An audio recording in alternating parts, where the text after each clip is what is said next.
Hello friends, welcome to agricultural student academy. My name is Praveen Kumar. हम लोग पढ़ रहे थे फिजिकल प्रॉपर्टी ऑफ सॉइल। ठीक है, तो प्रीवियस लेक्चर में हम लोगों ने देखा था सॉइल स्ट्रक्चर क्या होता है।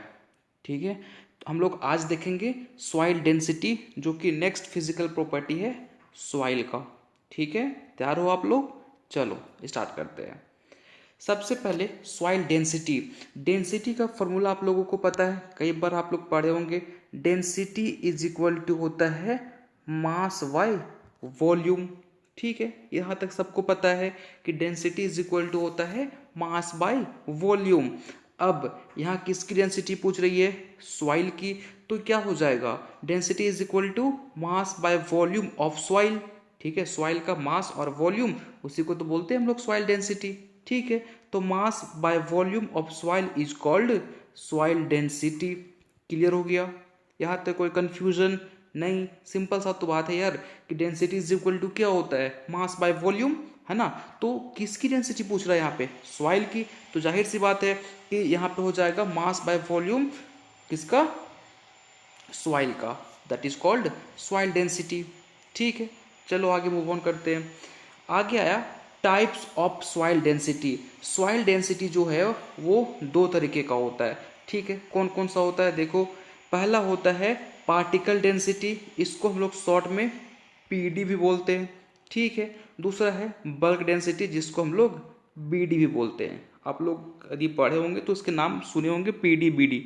ठीक है, देखो पार्टिकल डेंसिटी को हम लोग एब्सोल्यूट डेंसिटी भी बोलते हैं और रियल डेंसिटी भी बोलते हैं। बल्क डेंसिटी को हम लोग एपरेंट स्पेसिफिक ग्रेविटी भी बोलते हैं। तो कंफ्यूज मत करना, एग्जाम में कई बार पार्टिकल डेंसिटी को एब्सोल्यूट डेंसिटी के नाम से दे दिया जाता है, कई बार उसको रियल डेंसिटी के नाम से दिया जाता है, तो कंफ्यूज नहीं करोगे। ठीक है, तो मैंने क्या बताया कि सॉइल डेंसिटी दो तरीके का होता है, पार्टिकल डेंसिटी, बल्क डेंसिटी।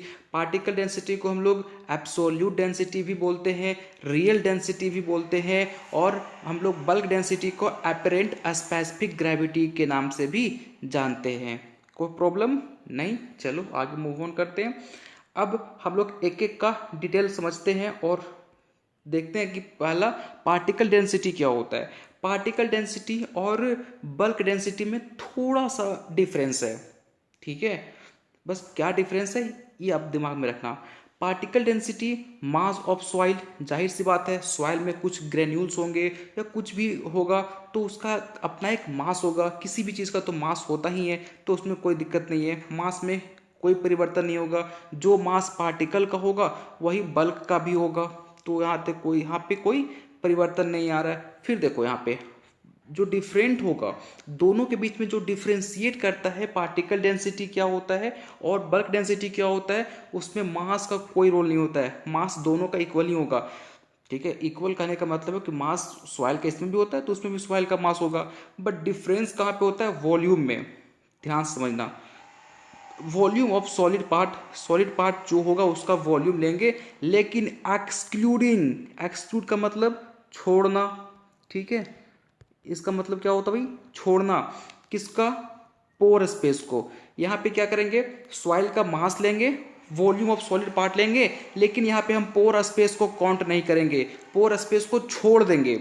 ठीक है, तो क्या फॉर्मूला निकल के आएगा पार्टिकल डेंसिटी का? Mass of soil by volume of solid part. यहाँ पे पोर स्पेस को काउंट नहीं करेंगे। मेरी बात ध्यान सुनना, यहाँ पे पोर स्पेस को काउंट नहीं कर रहे हैं। लेकिन नेक्स्ट पार्ट में देखो इसमें क्या हो रहा है। मास ऑफ सॉइल पार्टिकल, मास तो रहेगा ही रहेगा। वॉल्यूम ऑफ सॉलिड पार्ट, लेकिन इंक्लूड, उसमें एक्सक्लूड हो रहा था। पार्टिकल डेंसिटी में हम लोग एक्सक्लूड कर रहे थे, उसको छोड़ दे रहे थे, पोर स्पेस को, उसको काउंट नहीं कर रहे थे। लेकिन बल्क डेंसिटी में हम लोग पोर स्पेस को भी काउंट करते हैं। One of the most important point समझ में आया? दोनों को डिफ्रेंशिएट कौन कर रहा है? वॉल्यूम कर रहा है। तो वॉल्यूम याद रखना, क्या मैंने डिफरेंस बताया आपको कि पार्टिकल डेंसिटी में हम लोग पोर स्पेस को काउंट नहीं करेंगे, उसको एक्सक्लूड कर देंगे, छोड़ देंगे, लेकिन बल्क डेंसिटी में हम लोग पोर स्पेस को इंक्लूड कर लेते हैं। क्लियर है यहाँ तक?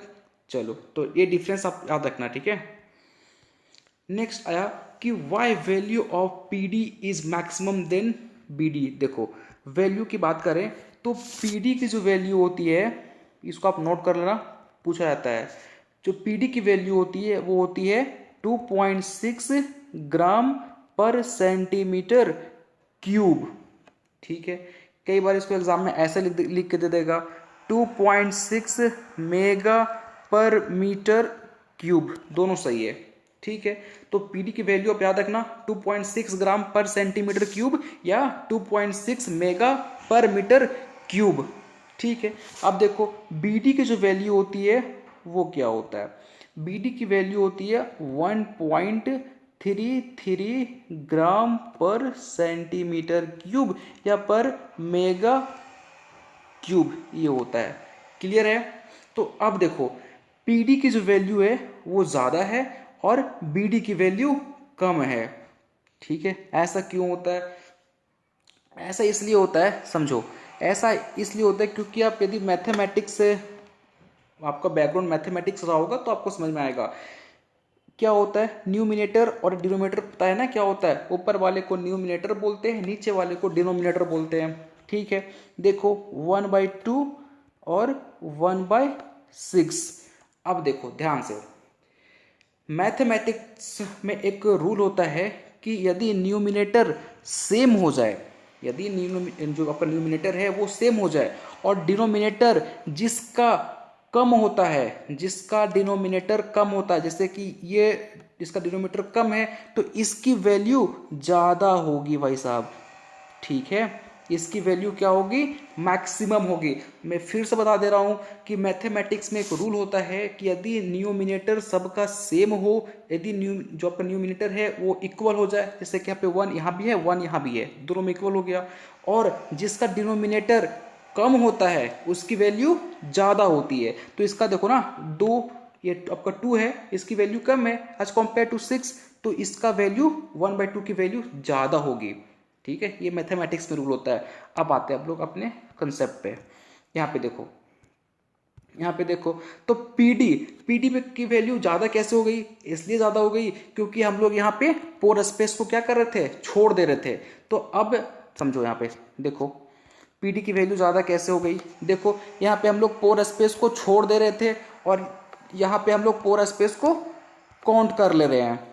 ठीक है, तो काउंट कर ले रहे हैं, जाहिर सी बात है कि बल्क डेंसिटी का जो डिनोमिनेटर है वो ज़्यादा हो जाएगा, क्योंकि यहाँ पे हम पोर स्पेस को भी काउंट कर ले रहे हैं, लेकिन वहाँ पे हम लोग पोर स्पेस को काउंट नहीं कर रहे थे, तो उसकी वैल्यू कम हो जाएगी। तो वैल्यू कम, उसका डिनोमिनेटर कम हो गया, तो उसकी जो वैल्यू है वो क्या हो जाएगी, ज़्यादा हो जाएगी। क्लियर हुआ। इसलिए जो हमेशा पीडी की वैल्यू होती है वो ज़्यादा होती है एज कम्पेयर टू बीडी।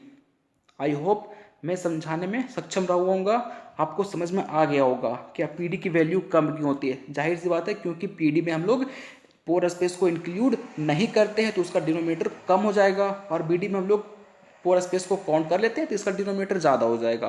तो मैथमेटिक्स में फॉर्मूला होता है, यदि आपका जो डिनोमिनेटर है वो सेम रहेगा तो डिनोमिनेटर जिसकी कम होगी उसकी वैल्यू ज़्यादा हो जाएगी। तो बीडी की जो डिनोमिनेटर की वैल्यू होती है वो कम होती है एज कम्पेयर टू बीडी, तो पीडी की वैल्यू बढ़ गई। सिंपल सा बात है, और इसको आप याद रखना। ठीक है, ये इंपॉर्टेंट है, पूछा जाता है और आपके एग्जाम में पूछा जाएगा। ठीक है, आगे मूव ऑन करते हैं। अब मेजरमेंट इंस्ट्रूमेंट, हम लोग कैसे मेजर करते हैं ये सॉइल की डेंसिटी को। तो सॉइल डेंसिटी दो तरीके की होती है, पीडी और बीडी। तो पीडी को मेजरमेंट करने के लिए अलग इंस्ट्रूमेंट होते हैं और बीडी को मेजरमेंट करने के लिए अलग इंस्ट्रूमेंट होते हैं भाई। ठीक है, तो पीडी के लिए क्या क्या होता है, रियल डेंसिटी बोतल। जो पीडी को मेजरमेंट करेंगे किससे करेंगे, रियल डेंसिटी बोतल से। ये देख रहे हो यहाँ पे आपको दिखाई पड़ रहा है, ये क्या है, रियल डेंसिटी बोतल। ठीक, चलो अगला, साइनोमीटर से भी हम लोग मेजरमेंट करते हैं। स्पेसिफिक ग्रेविटी ट्यूब से भी हम लोग पार्टिकल डेंसिटी को मेजरमेंट कर सकते हैं। तो डोंट गेट कंफ्यूज, यहां तक क्लियर हुआ। चलो अब देखते हैं हम लोग measurement instrument of bulk density. Bulk density को हम लोग मेजरमेंट करते हैं ग्रेजुएट ट्यूब से या कोर सैंपलर से। ये जो दिख रहा है ना आपको, ये क्या है, ग्रेजुएट ट्यूब है। ठीक है, यहां तक क्लियर हुआ। तो बल्क डेंसिटी को हम लोग मेजरमेंट करते हैं ग्रेजुएट ट्यूब से और कोर सैंपलर से। चलो अब पढ़ते हैं पोर स्पेस के बारे में। पोर स्पेस क्या होता है भाई, किसी को पता है पोर स्पेस क्या होता है? देखो, पोर स्पेस का मतलब सॉइल में पता है आपको, सॉइल में पोर्स होते हैं जिससे एयर और वाटर सॉइल के अंदर मूव करता है, जिससे प्लांट रिस्पायरेशन लेने में उसको हेल्प मिलती है, जिसको एरेशन बोलते हैं, जिसकी मदद से रूट काफ़ी अच्छा ग्रो कर पाता है, इसी को तो बोलते हैं पोर स्पेस। ठीक है, चलिए अब देखते हैं। पोर स्पेस जो होता है बहुत इंपॉर्टेंट पॉइंट है। पोर स्पेस जो होता है वो इन्वर्सली प्रोपोर्शनल होता है डेंसिटी का। अगर हम बात करें तो डेंसिटी में कौन सा डेंसिटी? Bulk density. ठीक है, ज़्यादातर ये बल्क डेंसिटी के लिए एप्लीकेबल होता है। ठीक है, तो पोर स्पेस जो होता है भाई साहब वो इन्वर्सली प्रोपोर्शनल होता है डेंसिटी का। ठीक, यदि पोर स्पेस ज़्यादा हुआ, यदि पोर स्पेस का जो अमाउंट है वो ज़्यादा हो गया तो डेंसिटी क्या हो जाएगा? कम हो जाएगा। ठीक है, यदि डेंसिटी ज़्यादा हुआ तो पोर स्पेस कम हो जाएगा। डिफरेंस पता है ना क्या होता है डायरेक्टली प्रोपोर्शनल और इन्वर्सली प्रोपोर्शनल? डायरेक्टली का मतलब यदि पोर स्पेस ज़्यादा होता तो डेंसिटी भी ज़्यादा होता, इसी को बोलते हैं डायरेक्टली। लेकिन ये इन्वर्सली होता है, कंफ्यूज मत करना। इन्वर्सली का मतलब एक ज़्यादा हो रहा है दूसरा कम हो रहा है, और डायरेक्टली का मतलब एक ज़्यादा दूसरा भी ज़्यादा, है ना? तो कंफ्यूज मत करना दोनों के बीच में डिफरेंस क्या होता है। आप लोग फिजिक्स में काफ़ी अच्छे तरीके से पढ़े होंगे इसके ऊपर। ठीक है, तो पोर स्पेस जो होता है वो इन्वर्सली प्रोपोर्शनल होता है डेंसिटी का, और डेंसिटी में किसका? बल्क डेंसिटी का। कंफ्यूज मत करना, इंपॉर्टेंट पॉइंट है। ठीक है, चलो अब देखते हैं कुछ फॉर्मूला, और इस पर हम लोग कुछ न्यूमेरिकल करेंगे। ठीक है, देखो पोर स्पेस को कैलकुलेट करने का जो फॉर्मूला होता है वो होता है 100 minus B D by P D into 100। Confuse नहीं, 100 minus B D by P D into 100। ठीक है, और ये जो होता है ये किसके लिए होता है? सॉलिड के लिए होता है। और हम लोग अगर 100 में जो सॉलिड निकलेगा हमारा, सॉलिड को कैसे निकालेंगे? सॉलिड को निकालने का फॉर्मूला ये होता है। ठीक है, तो सॉलिड निकाल के यदि उसमें 100 माइनस कर दिया जाए तो निकल जाएगा आपका पोर स्पेस। क्लियर हुआ? ये किसका फॉर्मूला है? सॉलिड का। कई लोग को समझ में नहीं आ रहा होगा। देखो ये किसका फॉर्मूला है? सॉलिड निकालने का। ठीक है, यहाँ से आप सॉलिड निकालोगे, उसमें 100 माइनस कर दोगे तो आपका पोर स्पेस निकल जाएगा। ठीक है, जिसको समझ में नहीं आया होगा कोई बात नहीं, हम लोग न्यूमेरिकल देखेंगे तो समझ में आ जाएगा। फिलहाल इस फॉर्मूले को आप याद रखो। ठीक है, कई बार इस फॉर्मूले को इस तरीके से आप याद कर सकते हो। 100 हम कॉमन ले लेंगे। ठीक है, जैसे मान के चलो 100 था ना वहाँ पे, उसको कॉमन कर लिए तो 1 minus B D by P D, तो इसको भी आप यूज कर सकते हो। अरे क्या किए? कुछ नहीं किए। 100 माइनस था इंटू 100 था, दो 100 दोनों को कॉमन लेके बाहर कर लिए तो 1 minus B D by P D आ गया। तो इस फॉर्मूले को भी आप यूज कर सकते हो, उसी का डेरिवेटिव है। आप इसको यूज करो या उसको यूज करो, दोनों एक ही हैं। ठीक है, चलो आगे मूव ऑन करते हैं। एक क्वेश्चन हम लोग करते हैं, काफ़ी इंपॉर्टेंट है ये। देखो बोलता है if B D of soil is इतना 1.3 ग्राम पर सीसी। यदि किसी सॉइल की जो बी डी है, बल्क डेंसिटी है, वो 1.3 ग्राम पर सीसी है, और उसकी जो पी डी है, पार्टिकल डेंसिटी है, वो 2.6 ग्राम पर सीसी है, तो आपसे बोल रहा है कि पोर स्पेस सॉइल में कितनी है, उसको आप फाइंड आउट करो। सिंपल सा फॉर्मूला अब जो मैंने आपको बताया उसी को यहाँ पे अप्लाई करना है। क्या करना है? देखो फॉर्मूला क्या बताया मैंने आपको, 100 minus B D by P D into 100। ठीक है, कोई दिक्कत नहीं। अब जो नेक्स्ट फॉर्मूला मैंने बताया था उसमें क्या किया था, इसको कॉमन ले लिया था। दोनों फॉर्मूला आप यूज कर सकते हो। ठीक है, तो अब क्या होगा, 100 माइनस कितना दिया हुआ है आपका बी डी 1.33 ग्राम पर सीसी डिवाइडेड बाय 2.66 ग्राम पर सीसी। ठीक है, इंटू 100, है ना? क्लियर है? काटो इसको 1/2, ये 1 बार में, ये 2 बार में जाएगा, 2 से काटो 50। तो अब 100 में से 50 माइनस कर दो तो 50% आपका पोर स्पेस है। निकल गया? आज समझ में कैसे किया मैंने? अरे कुछ नहीं है भाई, सिंपल सा तो है। ये फॉर्मूला था 100 minus B D by P D into 100, ये फॉर्मूला था। तो 100 माइनस आपका कितना दे रखा है बी डी 1.3 ग्राम पर सीसी, ठीक है। उसको आप डिवाइड करोगे कितना से, पी डी से, पी डी कितना है 2.6 ग्राम पर सीसी इंटू 100। अब काटोगे 2 बार में जाएगा, 2 से इसको काटो 50, तो अब 100 में से 50 माइनस कर दोगे तो 50% पूरा स्पेस निकल जाएगा आपका। सिंपल सा तो है। अब आप क्या करना, डेटा चेंज करके बहुत तरीके का आप न्यूमेरिकल सॉल्व कर सकते हो, बट इसी टाइप का क्वेश्चन एटलीस्ट एग्जाम में पूछे गए हैं, ठीक है ना, कोई दिक्कत। चलो नेक्स्ट देखते हैं, इसको आप याद रखना, कहीं नोट कर लो, इसको आप पढ़ते रहना, और इस डेटा काफ़ी इंपॉर्टेंट है, पूछा जाता है। मैंने बताया था कि प्राइमरी सॉइल पार्टिकल्स क्या क्या होते हैं, सैंड, सिल्ट, क्ले, ठीक है।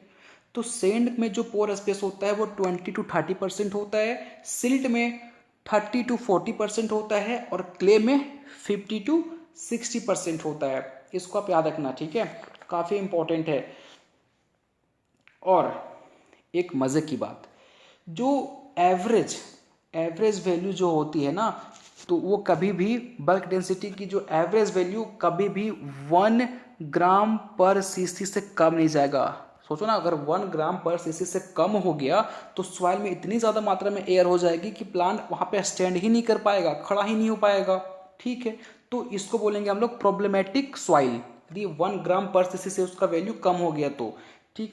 यदि इसका वैल्यू 2 ग्राम पर सीसी से ज़्यादा हो गया तब क्या होगा, उस मिट्टी वहाँ पे हार्ड हो जाएगी, उसके अंदर एयर प्रेजेंट नहीं रहेगा, जिससे सॉइल को एरेशन करने में प्रॉब्लम होगा, तो प्लांट आपका ग्रो नहीं कर पाएगा सही से। तो अगर हम बात करें ऑन एन एवरेज, तो जो बल्क डेंसिटी की वैल्यू होती है, वो बोल सकते हो सॉइल डेंसिटी की जो वैल्यू होती है वो 1 ग्राम पर सीसी से 2 ग्राम पर सीसी तक होती है। यहाँ तक क्लियर हुआ। एक और इम्पोर्टेंट बात देख लो, यहाँ पे मैंने बताना भूल गया था, जो पीडी होता है ना, ये पीडी यूज़ किया जाता है कंस्ट्रक्शन पर्पस के लिए। जो पीडी की जो होती है ना, इसमें क्योंकि पोर स्पेस तो होता नहीं है, पोर स्पेस नहीं होते हमारे किसी काम का नहीं है, मतलब as a compare to agriculture point of view ये पीडी किसी काम का नहीं हो, क्योंकि अगर आप एग्रीकल्चर कर रहे हो तो प्लांट को आप ग्रो करोगे तो प्लांट में हमको पोर स्पेस, सॉइल में पोर स्पेस चाहिए, ताकि प्रॉपर अमाउंट में वाटर और प्रॉपर अमाउंट में एयर अंदर जा सके, है ना। तो पीडी में पोर स्पेस तो होता नहीं है, इसलिए इसकी जो यूज़ होती है वो कंस्ट्रक्शन पर्पस के लिए करते हैं। जैसे बिल्डिंग बनाते हैं तो, रोड बनाते हैं तो वहाँ पे पीडी की वैल्यू यूज़ की जाती है, ठीक है। और बीडी इसमें पोर स्पेस होता है, तो फार्मर के लिए जो वीडी होता है वो काफ़ी इंपॉर्टेंट होता है, ठीक है। कोई प्रॉब्लम नहीं ना। चलो आई होप ये न्यूमेरिकल आपको समझ में आया होगा। तो ठीक है, यहीं पे हम आपसे विदा लेते हैं। Thank you so much.